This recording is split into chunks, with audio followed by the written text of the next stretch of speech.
Function hall. అక్కడ అంగరంగ వైభవంగా వివాహ వేడుక జరుగుతోంది. బంధుమిత్రులు, అతిథులతో వాతావరణం సందడిగా మారింది. అదే సమయంలో పెళ్లి మండపంలోకి సడన్ గా ఓ అనుకోని అతిథి అడుగుపెట్టింది.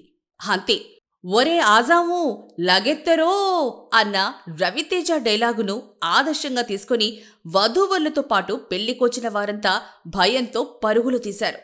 ఇంతకీ ఆ పెళ్లికొచ్చిన అనుకోని అతిథి ఎవరో తెలుసా? ఇంకెవరు, చిరుతపులి.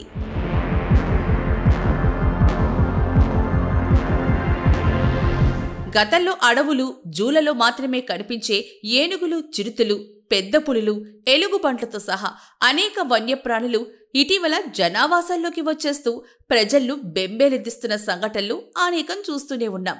తాజాగా ఉత్తరప్రదేశ్లోని లక్నో నగరంలోని ఓ ఫంక్షన్ హాల్లో జరుగుతున్నటువంటి పెళ్లిలో చిరుత ప్రత్యక్షమైంది.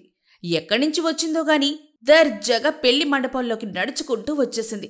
దాని చూసిన వెంటనే కంగారు పడిన అతిథులు భయంతో తలో దిక్కుకి పరుగులు తీశారు. వధూవరులైతే ఓ కారెక్కి కొన్ని గంటల పాటు అందులోనే ఉండిపోయారు.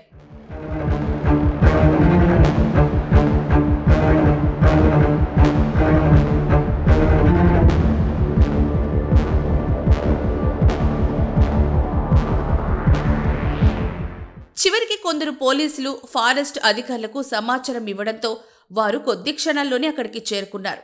మత్తింజెక్షన్ ఇచ్చే గన్లు, ఇతర ఆయుధాలతో పోలీసులు, ఫారెస్ట్ అధికారులు పై అంతస్తుకి వెళ్తూ ఉండగా వారిపై చిరుత ఒక్కసారిగా దాడి చేసింది. దీంతో వారంతా పరుగులు తీశారు.